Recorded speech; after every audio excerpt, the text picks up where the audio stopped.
Well, probably one of the biggest stories breaking out of SALTEX 2021 is Lima Grain, DLF getting together.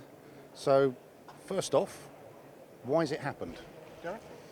Well, first off, I'd like to say that we're really pleased to welcome Matt to DLF and to the new team. So that's a fantastic move from all of our side anyway. In terms of why has it happened, many people probably didn't realise that DLF is a major global seed breeder and producer. We're owned by 2,500 farmers, so there's no Mr. DLF. We're actually a farmer-owned co-op, and we actually produce seed for a lot of people in the market.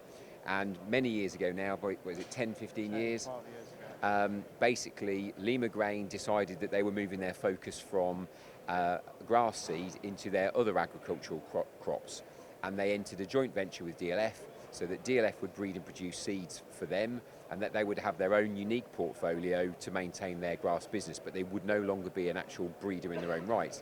So say for the last 10, 15 years, that's the way it's worked. With DLF producing the seed, even packing the seed in some instances, and selling through the brand and the designer range in the UK. And then in recent times, Lima Grain have decided to focus on their agricultural business and basically move away from grass. And therefore there was an opportunity for DLF basically to be even more closely involved with the former Lima Grain brands, being the and the designer range. So, and we felt it was really important. We didn't want there to be, or there was a potential risk that those brands could have even gone out of the market if Lima Grain had taken a different route or made a different decision.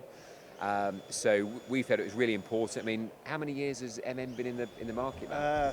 Over 30 years, so Yeah. a well-established brand which dates back to the comes from the old Monmouth Dutch seed business. So over 30 years that's been in the UK market, and it's been a premium brand for that long. And as Derek said, there was the chance that if what's happened hadn't happened, the brands would have just disappeared. Yeah.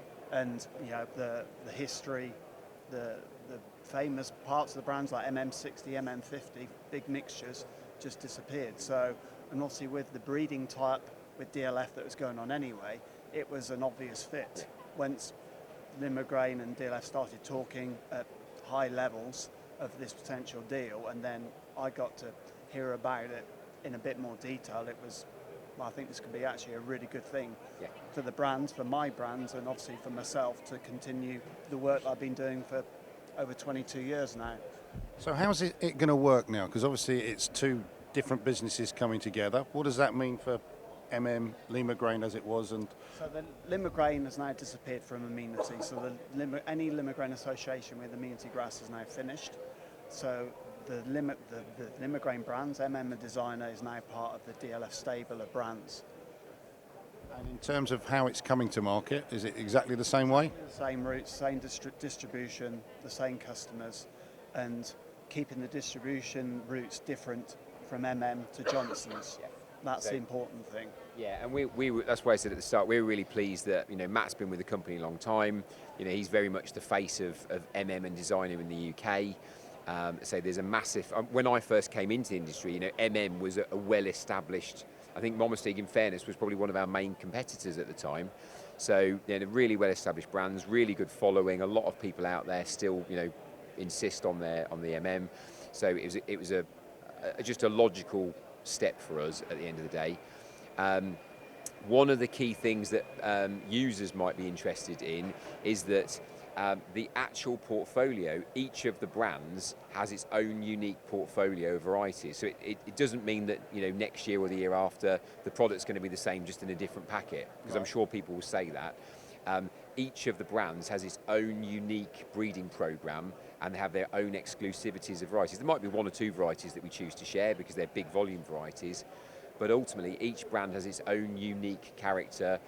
Both brands have their own unique seed coatings available, so they very much are two standalone brands in the market with their own distribution network, and that's again why that's part of Matt's role, is actually managing the distribution, managing all of the processes involved, future product planning and so on. So there's a big job there to be done, but customers can be assured that this move, what it really means for them is that the MM and the designer brands are still going to be there, still going strong, and still invested in for the future. Because DLF fundamentally, if you break us in half, it says grass seed basically. Right. We are the world #1 grass breeder producer, and that's what we do. So yeah, we think it's a really positive step for the market. So no difference for the customer. Internally, are there going to be any kind of synergies or savings, or let's call them not savings as much as improvements to the way the business can run itself? Certainly, from my point of view, with my brands and my business, having the access to the DLF breeding program and future genetics.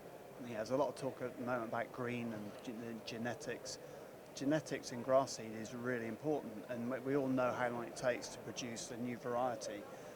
Now, historically, in the last few years, I've been pretty much hamstrung to a limited portfolio that I can use. Yeah. But now being fully part of the DLF group, the potential for new varieties that go into my mixtures is vastly improved. Yeah. And that's actually going to be a good thing for MM and designer customers, because they'll get a better product at the end of the day by having better genetics. So, future's looking good. Yeah. It's the right move for both parties. It's one of those things that you've been talking about for a while. No immediate difference to the customer, certainly in terms of what they're dealing with and where they're dealing. We want it to be a seamless. But in terms of the future, bigger and better developments are now possible for your brands, sitting alongside the DLF family. Yeah. That's absolutely it. I've summed it up. Okay. Brilliant. Well, we wish you best of luck with it, Derek. And Matt, good to see you again. Yeah, you too.